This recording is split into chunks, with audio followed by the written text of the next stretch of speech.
പൂരിപ്പിച്ച SIR form ആവശ്യപ്പെട്ടെത്തിയ BLOയ്ക്ക് ഗൃഹനാഥന്റെ മർദ്ദനം. കൊല്ലം ചടയമംഗലം നിയമസഭാ മണ്ഡലത്തിലെ 23-ാം നമ്പർ ബൂത്ത് BLO ആദർശിനാണ് മർദ്ദനമേറ്റത്. നെട്ടയം സ്വദേശിയായ അജയനാണ് മർദ്ദിച്ചത്. ഇയാളുടെ വീട്ടിൽ 7 തവണ എത്തിയിട്ടും ഫോം പൂരിപ്പിച്ച് നൽകാൻ തയ്യാറായില്ല എന്ന് BLO ആദർശ് പറയുന്നു. ഇന്ന് വീണ്ടും എത്തിയപ്പോൾ ആക്രമിക്കുകയായിരുന്നുവെന്നും ആദർശ് പരാതിപ്പെട്ടു. ഞാൻ പ്രകോപനമായിട്ട് യാതൊരു കാര്യവും സംസാരിച്ചിട്ടില്ല. പുള്ളിക്കാരൻ പ്രകോപനമായ രീതിയിൽ വീണ്ടും ഞാൻ എത്ര തവണ ചെല്ലുമെന്ന് ചോദിക്കുന്നു, 50 തവണ നീ വരുമോ എന്ന് ചോദിക്കുന്നു. ഇത് എല്ലാ BLOമാരെയും ആക്ഷേപിക്കുന്ന രീതിയിലുള്ള സംസാരിക്കുന്നു. നെഞ്ചിൽ പിടിച്ച് തള്ളിയിടുകയും നിലത്തിട്ട് ചവിട്ടുകയും ചെയ്തു. 7 നാളെ വോട്ടെടുപ്പ്.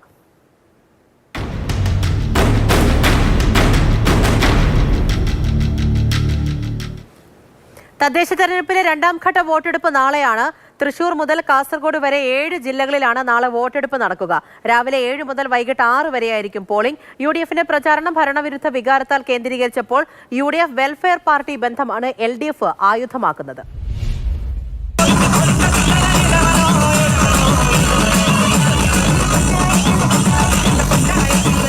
തൃശൂർ, കോഴിക്കോട്, കണ്ണൂർ കോർപ്പറേഷനുകൾ, 45 മുനിസിപ്പാലിറ്റികളും 470 ഗ്രാമപഞ്ചായത്തുകളും, ജില്ലാ ബ്ലോക്ക് ഡിവിഷനുകൾ ഇതിന് പുറമെ.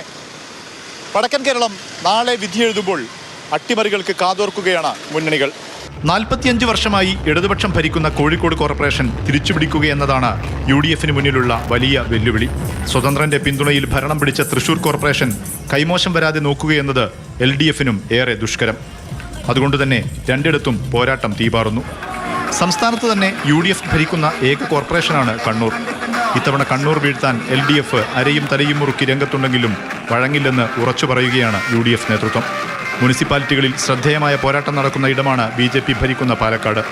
പാലക്കാട്ടെ BJPയുടെ 12 സീറ്റ് ലീഡ് തിരിച്ചുപിടിക്കുമെന്നാണ് UDF അവകാശവാദം. മുനിസിപ്പാലിറ്റികളിലും ഗ്രാമപഞ്ചായത്തുകളിലും പലയിടങ്ങളിലും അട്ടിമറി സാധ്യത അന്വേഷിക്കുകയാണ് മുന്നണികൾ. വെൽഫെയർ പാർട്ടി ബന്ധം UDFന് എന്ത് ഗുണമുണ്ടാക്കുമെന്നതാണ് വടക്കൻ കേരളത്തിൽ ഉയരുന്ന മറ്റൊരു രാഷ്ട്രീയ കൗതുകം. മലപ്പുറം പൊന്മുണ്ടം പഞ്ചായത്തിൽ UDF സഖ്യമില്ല. കോൺഗ്രസും ലീഗും നേർക്കുനേർ പോരിനുണ്ട്. നിലമ്പൂരിൽ PV അൻവറിന്റെ രാഷ്ട്രീയ മാറ്റം LDFന് നഗരഭരണം നഷ്ടമാക്കുമോ എന്ന് കാത്തിരുന്ന് കാണണം. വടകരയിലെ RMP സ്വാധീന മേഖലയായ കുഞ്ചിയം, ഏറാമല, ഓർക്കാട്ടേരി, അഴിയൂർ പഞ്ചായത്തുകളിൽ ഇത്തവണ ഇടതുപക്ഷം കനത്ത പോരാട്ടമാണ് കാഴ്ചവെച്ചത്. പ്രശ്നബാധിത ബൂത്തുകളിൽ ഏറ്റവും കൂടുതലുള്ളത് കണ്ണൂരിലാണ്. 1025 ബൂത്തുകൾ. സംഘർഷ സാധ്യത നിലനിർത്തി 5000 പോലീസുകാരെയാണ് കണ്ണൂരിൽ അധികമായി വിന്യസിച്ചത്. കോഴിക്കോട് നിന്നും മുഹമ്മദ് ഷഹീദ്, മാതൃഭൂമി ന്യൂസ്. മഹാരാഷ്ട്രയിലെ നാഗ്പൂരിൽ ജനവാസ മേഖലയിൽ പുലി. ശിവനഗറിലെ പർദിയിലാണ് ഇന്ന് രാവിലെ പുലിയെ കണ്ടത്. പുലിയുടെ ആക്രമണത്തിൽ 7 പേർക്ക് പരിക്കേറ്റു. ഗുരുതരമായി പരിക്കേറ്റ ഒരാൾ ആശുപത്രിയിൽ ചികിത്സയിലാണ്. വനംവകുപ്പ് ജീവനക്കാരെത്തി പുലിയെ പിടികൂടി.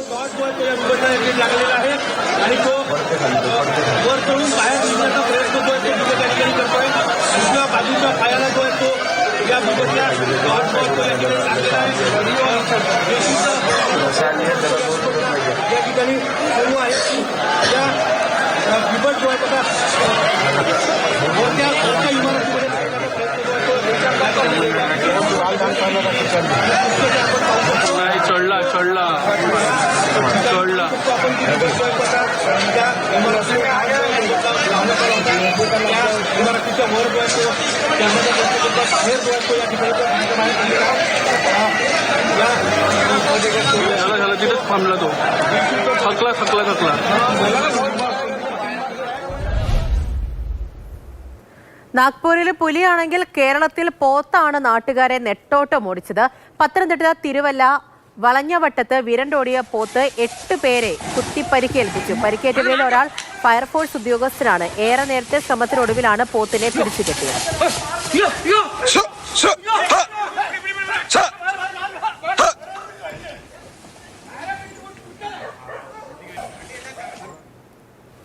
VC നിയമനത്തിൽ സുപ്രീം കോടതി സമവായം നിർദ്ദേശിച്ചുവെങ്കിലും സംസ്ഥാന സർക്കാരും ഗവർണറും ഇതുവരെയും ധാരണയിൽ എത്തിയിട്ടില്ല.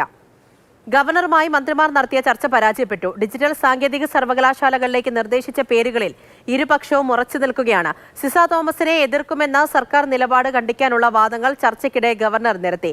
സമവായത്തിനാണ് ഇപ്പോഴും ശ്രമമെന്നും മന്ത്രി P. രാജീവ് പറഞ്ഞു. അടിസ്ഥാനത്തിൽ ഇന്ന് ബഹുമാനായ ചാൻസലറുമായിട്ടുള്ള ചർച്ച നടത്തിയിട്ടുണ്ട്. ആ ചർച്ച നടത്തി അത്തരം കാര്യങ്ങൾ സുപ്രീം കോടതിയുടെ ശ്രദ്ധയിൽപ്പെടും. അല്ല, അതിപ്പോൾ നമ്മളിപ്പോൾ കോടതി പറഞ്ഞതനുസരിച്ച് ഞങ്ങൾ ചർച്ച നടത്തിയിരിക്കുന്നു. അതിപ്പോൾ മാധ്യമങ്ങളുമായിട്ട് പങ്കുവയ്ക്കേണ്ടതല്ല. അത് സംബന്ധിച്ചുള്ള കാര്യങ്ങളിൽ ഒരു ചർച്ച നടന്നിരിക്കുന്നു.